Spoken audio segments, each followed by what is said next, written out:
Hello friends, మీరు జీరోధాలో IPO apply చేసిన తర్వాత మీకు ఏ కారణం చేతైనా అది క్యాన్సిల్ చేయాలన్నా లేదా మాడిఫై చేసుకోవాలన్నా మీ ఐపీఓలో మీరు ఎంటర్ చేసిన బిడ్ కానీ ప్రైస్ కానీ మాడిఫై చేయాలన్నా కూడా మీరు అది ఎలా చేయొచ్చు అనేది వీడియోలో తెలుసుకుందాము. సో దానికోసం అయితే ముందుగా కైట్ అప్లికేషన్ ఓపెన్ చేసుకోవాల్సి ఉంటుంది. కైట్ అప్లికేషన్ ఓపెన్ చేసిన తర్వాత మనం ఈ బిడ్స్ సెక్షన్లోకి వెళ్ళాలి. బిడ్స్లో కూడా మళ్ళీ 3 సెక్షన్స్ ఉంటాయి: ఆప్షన్స్, ఐపీఓ, గవర్నమెంట్ సెక్యూరిటీస్ అని. సో మనం ఇప్పుడు ఐపీఓ సెక్షన్లో ఉన్నాము. అక్కడ మనకి ఆన్ గోయింగ్, అప్లైడ్ అని 2 మళ్ళీ ఇక్కడ ఆప్షన్స్ కనిపిస్తాయి. ఇప్పుడు మనం ఆల్రెడీ అప్లై చేసిన ఐపీఓ క్యాన్సిల్ చేయాలనుకుంటే కనుక దానికోసం మీరు అప్లైడ్ సెక్షన్లోకి వెళ్ళవలసి ఉంటుంది. సో ఇక్కడ మనకి దాని డీటెయిల్స్ అయితే కనిపిస్తాయి. సో 8th August 2024 నేను అప్లై చేశాను. సో ఫస్ట్ క్రై దాంట్లో ఇండివిజువల్ ఇన్వెస్టర్గా అప్లై చేశాను. సో 2 కేటగిరీస్ అయితే ఉండేవి, individual and employee category. So నేను ఇండివిజువల్ ఇన్వెస్టర్గా అప్లై చేశాను. సో అక్కడ నాకు అప్లికేషన్ సబ్మిట్ అయిన తర్వాత సబ్మిటెడ్ అని వచ్చింది. సో అలాట్మెంట్ అనేది 0 అని ఉంది, ఎందుకంటే ఇంకా అలాట్మెంట్ అవ్వలేదు కాబట్టి. సో ఇప్పుడు ఏంటంటే మనం ఈ అప్లై చేసిన మన ఐపీఓని క్యాన్సిల్ చేయాలంటే కనుక అది అలాట్మెంట్ అయ్యే లోపల మనము క్యాన్సిల్ చేసుకోవాల్సి ఉంటుంది. ఇప్పుడు ముందుగా మనం ఒకసారి మళ్ళీ ఆన్ గోయింగ్లోకి వెళ్ళి చూద్దాము. ఆన్ గోయింగ్లో కూడా ఇప్పుడు మనం ఫస్ట్ క్రై మీద అప్లై చేసాం కాబట్టి, సో ఆ ఫస్ట్ క్రై మీద ట్యాప్ చేస్తే కనుక మళ్ళీ మనకి investor type individual investor, employee అని వస్తుంది కదా. సో ఇక్కడ ఆల్రెడీ అప్లై చేసాం కాబట్టి ఇక్కడ కూడా మీకు అప్లైడ్ అనేసి అయితే కనిపిస్తుంది. సో దాని మీద మీరు మళ్ళీ ట్యాప్ చేసినా కూడా సో మీరు మళ్ళీ మీ application you have already applied, view application అని వస్తుంది. సో ఇక్కడ నుంచి కూడా మీరు మళ్ళీ మీ అప్లికేషన్ని వ్యూ చేసుకోవచ్చు. సో అలాగే ఇక్కడ మనం చూసుకుంటే కనుక ఇక్కడ ఆఫర్ ఎండ్ అనేది అయితే ఈరోజు అవుతుంది అండ్ అలాట్మెంట్ అనేది 9th August 2024. సో ఈ అలాట్మెంట్ డేట్ అయ్యే లోపల మనము క్యాన్సిలేషన్ అనేది చేసుకోవాల్సి ఉంటుంది. సో మళ్ళీ ఇక్కడ నుంచి వ్యూ అప్లికేషన్లోకి వెళ్ళొచ్చు, లేదా మీరు ఆల్రెడీ అప్లైడ్ సెక్షన్లో కూడా వెళ్ళొచ్చు. సో ఈ వ్యూ అప్లికేషన్ అంటే మనము అప్లైడ్ సెక్షన్లోకి ఆటోమేటిక్గా వెళ్తాము. సో ఇక్కడ సబ్మిటెడ్ అని వస్తుంది కదా. సో మళ్ళీ దాని మీద ట్యాప్ చేద్దాము. సో ఇక్కడ మనకి ఫస్ట్ క్రై సబ్మిటెడ్ అని వచ్చింది. సో ఇక్కడ మాడిఫై అండ్ క్యాన్సిల్ ఈ 2 ఆప్షన్స్ కూడా మనకి యాక్టివేట్ అవుతాయి. సో ఈ మాడిఫైలో ఏంటంటే మీరు మళ్ళీ మీరు ఎంత బిడ్ అమౌంట్ పెట్టారో అది చేంజ్ చేసుకోవచ్చు, లేదా నంబర్ ఆఫ్ లాట్స్ అనేది కూడా మీరు ఇంక్రీజ్ అయితే చేసుకోవచ్చు. సో ఇండివిజువల్ ఇన్వెస్టర్గా మనం అప్లై చేస్తే కనుక మనకి ఈ చేంజెస్ అన్నీ చేసుకునే అవకాశం అయితే ఉంటుంది. అదే మళ్ళీ మనకి నాన్ ఇన్స్టిట్యూషనల్ ఇన్వెస్టర్స్ గాను, అలాగే క్వాలిఫైడ్ ఇన్స్టిట్యూషనల్ బయర్స్ అంటారు, ఎన్ఐఐస్, క్యూఐబీస్ అనేసి. సో ఈ క్వాలిఫైడ్ ఇన్స్టిట్యూషనల్ బయర్గా మనము ఇన్వెస్ట్ చేస్తే కనుక సో అది హై నెట్వర్త్ ఇండివిజువల్స్ వాళ్ళు. సో అబౌవ్ 2 lakhs ఇన్వెస్ట్మెంట్ అనేది చేసే వాళ్ళైతే ఈ క్యూఐబీస్ కింద వాళ్ళు కన్సిడర్ అవుతారు. దానికి ఇంకా డిఫరెంట్ ఇవి కూడా సాటిస్ఫై అవ్వాల్సి ఉంటుంది కండిషన్స్. సో అలాగ అప్లై చేసిన వాళ్ళు మాత్రం ఈ క్యాన్సిలేషన్ అయితే చేసుకోలేరు. అలాట్మెంట్ లోపల క్యాన్సిలేషన్ అనేది అయితే వాళ్ళకి కుదరదు. సో వాళ్ళు బిడ్ అమౌంట్ ఇంక్రీజ్ చేయొచ్చు కానీ వాళ్ళు క్యాన్సిల్ అనేది అయితే చేసుకోలేరు.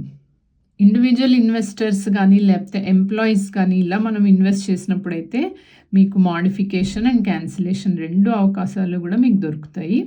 ఒకవేళ మాడిఫై చేయాలంటే కనుక జస్ట్ ఈ మాడిఫై మీద ట్యాప్ చేస్తే మళ్ళీ మనకి ఇందాక పెట్టిన మీ ఇది కనిపిస్తుంది, మీ ఏదైతే మీ ఐపీఓ అప్లై చేసినప్పుడు ఉన్న బిడ్ అది కనిపిస్తుంది. సో ఆ బిడ్ ప్రైస్ మీరు మార్చుకోవచ్చు అండ్ ఈ క్వాంటిటీ లాట్ సైజ్ కూడా మీరు పెంచుకోవచ్చు. సో 64 చేయొచ్చు, ఆర్ ఇంకొంచెం 128 చేయొచ్చు. సో అలాగే మీరు ఎంత కావాలంటే అంత మీరు పెంచుకోవచ్చు.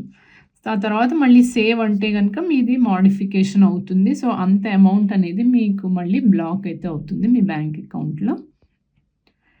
సో అలా కాకుండా మీరు డైరెక్ట్గా క్యాన్సిలే చేసుకోవాలంటే కూడా ఇక్కడ మీకు ఈ క్యాన్సిల్ అనే ఆప్షన్ మీద మీరు సెలెక్ట్ చేయవలసి ఉంటుంది.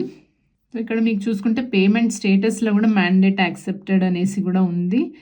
సో మీరు ఈ వన్స్ ఇక్కడ క్యాన్సిల్ చేసిన తర్వాత మీరు ఆటోపే మ్యాండేట్ ఏదైతే మీరు పెట్టి ఉంచారో సో ఆ మ్యాండేట్ని కూడా మీరు క్యాన్సిల్ చేసుకోవాల్సి ఉంటుంది.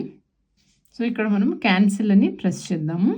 So do you want to cancel this application అంటే నో, ఎస్. సో మీరు ఏదనుకుంటున్నారో దాన్ని బట్టి మీరు నో కానీ ఎస్ కానీ చేయండి. ఇప్పుడు మనం ఇది క్యాన్సిలేషన్ వీడియో కాబట్టి నేను ఎస్ అని క్లిక్ చేస్తున్నాను.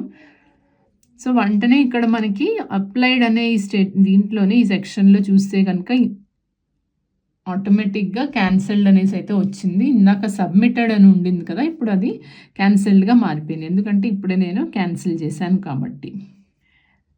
మళ్ళీ మనం ఈ ఫస్ట్ క్రై మీదే చేస్తే గనుక ఇందాక ఇండివిడ్యువల్ ఇన్వెస్టర్ అప్లైడ్ అనేసి ఉంది కదా! సో, ఇప్పుడు అది కూడా ఇప్పుడు అదేం కనిపించట్లేదు. సో, మీరు మళ్ళీ ఇన్వెస్ట్ చేయాలంటే కూడా మళ్ళీ ఇందులోనే ఇన్వెస్ట్ కూడా చేసుకోవచ్చు. As an individual investor or employee మీరు ఏదైతే ఏ కేటగిరీ అయితే ఆ కేటగిరీ ప్రకారము. సో, ఇక్కడ మనకిది మన క్యాన్సిల్డ్ అయితే కనిపిస్తుంది. సో, ఇప్పుడు మళ్ళీ ఏదైతే మనం ఆటోపే మ్యాండేట్ ఇచ్చామో, ఏ యూపీఐ యాప్ ద్వారా మీరు ఆ మ్యాండేట్ ఇస్తే గనుక, ఆ పర్టిక్యులర్ యూపీఐ యాప్‌లోకి వెళ్ళి మీరు ఆ మ్యాండేట్‌ని కూడా మీరు క్యాన్సిల్ చేసుకోవాల్సి ఉంటుంది. ఇక్కడ మనము ఫోన్‌పే యాప్ ఓపెన్ చేసి చూసుకుందాము. ఇందాక ఆటోపే నేను ఫోన్‌పే నుంచి పెట్టాను కాబట్టి ఫోన్‌పేలోకి ఎంటర్ అయితే గనుక మనకి ఇక్కడ ఈ ప్రొఫైల్ పిక్చర్ మీద ట్యాప్ చేయవలసి ఉంటుంది. ఇక్కడ మనకి పేమెంట్ మేనేజ్మెంట్‌లో ఆటోపే అనే ఆప్షన్ కనిపిస్తుంది కదా! సో, దాని మీద మళ్ళీ క్లిక్ చేద్దాము. సో, ఇక్కడ ఇందాక ఏదైతే ఆ బ్రెయిన్ బీస్ సొల్యూషన్ లిమిటెడ్‌లో IPO.FirstCry అనేసి కనిపించింది కదా! సో, అది మనం ఇక్కడ చూసుకుంటే గనక ఆటోపే హాస్ బీన్ క్యాన్సెల్డ్ అని కూడా వచ్చేసింది. అంటే దీని అర్థం ఏమిటంటే మనము అక్కడ IPO ఎప్పుడైతే క్యాన్సిల్ చేశామో జీరోధా యాప్‌లో, సో, ఆటోమేటిక్‌గా ఇక్కడ ఈ ఆటోపే అనేది కూడా క్యాన్సిల్ అయిపోయింది. సో, జనరల్‌గా అక్కడ మనం IPO క్యాన్సిల్ చేయగానే ఆటోపే అనేది క్యాన్సిల్ అయిపోతుందని తెలుస్తుంది. బట్ అయినా కూడా మీరు ఒకసారి వెరిఫై చేసుకుంటే కనుక బెటర్. సో, అందుకని మనం ఇప్పుడు చూసాం కదా! సో, ఇక్కడ క్యాన్సిల్ అయిపోయింది. సో, ఇది మనకి ఇంకా వేరే మళ్ళీ సెపరేట్‌గా క్యాన్సిల్ అనేది ఆటోపే చేయవలసిన అవసరం లేదు. వన్స్ ఇలాగ మనం క్యాన్సిల్ చేసిన తర్వాత ఇందాక ఏదైతే అమౌంట్ బ్లాక్ అయ్యి ఉండింది కదా! సో, మనం ఎప్పుడైతే IPOకి అప్లై చేసామో, నేను 1 లాట్ అప్లై చేశాను 32 షేర్స్. సో, అప్పుడు 14,400 అనే అమౌంట్ అయితే బ్లాక్ అయ్యి ఉండింది. సో, ఎప్పుడైతే మనం IPO క్యాన్సిల్ చేసామో, సో, ఆటోమేటిక్‌గా ఆ బ్లాక్డ్ అమౌంట్ ఏదైతే ఉందో అది కూడా మీకు మళ్ళీ రిలీజ్ అయిపోతుంది. మీ బ్యాంక్‌లోనే ఉంటుంది కాబట్టి అది బ్లాక్ అయ్యి ఉంటుంది అంతేను. సో, ఇప్పుడు మళ్ళీ అది రిలీజ్ అయిన తర్వాత మీరు దాన్ని జనరల్‌గా మీ పేమెంట్స్‌కి అది కూడా మీరైతే వాడుకోవచ్చు. సో, మళ్ళీ మీరు బ్యాంక్ బ్యాలెన్స్ చెక్ చేసుకుంటే కూడా మీకు తెలుస్తుంది. సో, చెక్ బ్యాంక్ బ్యాలెన్స్ అందాము. ఇందాక పంజాబ్ నేషనల్ బ్యాంక్ నుంచి చేశాను కాబట్టి అదే మళ్ళీ చెక్ చేసి ఇదిగోండి. సో, ఇక్కడ అవైలబుల్ బ్యాలెన్స్ అనేది అయితే ఇక్కడ మనకి కంప్లీట్ బ్యాలెన్స్ అయితే కనిపిస్తుంది. ఇందాకైతే అందులో 14,400 అనేది బ్లాక్ అయి ఉండింది. ఇప్పుడు ఇది ఫుల్ బ్యాలెన్స్ అయితే అవైలబుల్ అయిపోయింది. సో, ఈ విధంగా మనకి ముందర బ్లాక్ చేసిన అమౌంట్ కూడా అది ఎక్కడికి పోదు. మన బ్యాంక్‌లోనే ఉంటుంది. అండ్ క్యాన్సిల్ చేయగానే అమౌంట్ రిలీజ్ అనేది కూడా అయిపోతుంది. సో, చూసారు కదా ఫ్రెండ్స్, ఎలాగ మనం IPO అప్లై చేసిన తర్వాత కూడా ఏ కారణం చేతైనా క్యాన్సిలేషన్ చేయాలంటే కూడా చాలా సింపుల్ ప్రాసెస్‌తో మీరు క్యాన్సిల్ కూడా చేసుకోవచ్చు. ఈ వీడియో కనుక మీకు యూస్‌ఫుల్‌గా అనిపిస్తే లైక్ చేయండి. అలాగే ఛానల్‌కి సబ్స్క్రైబ్ చేసుకోండి. Thank you friends.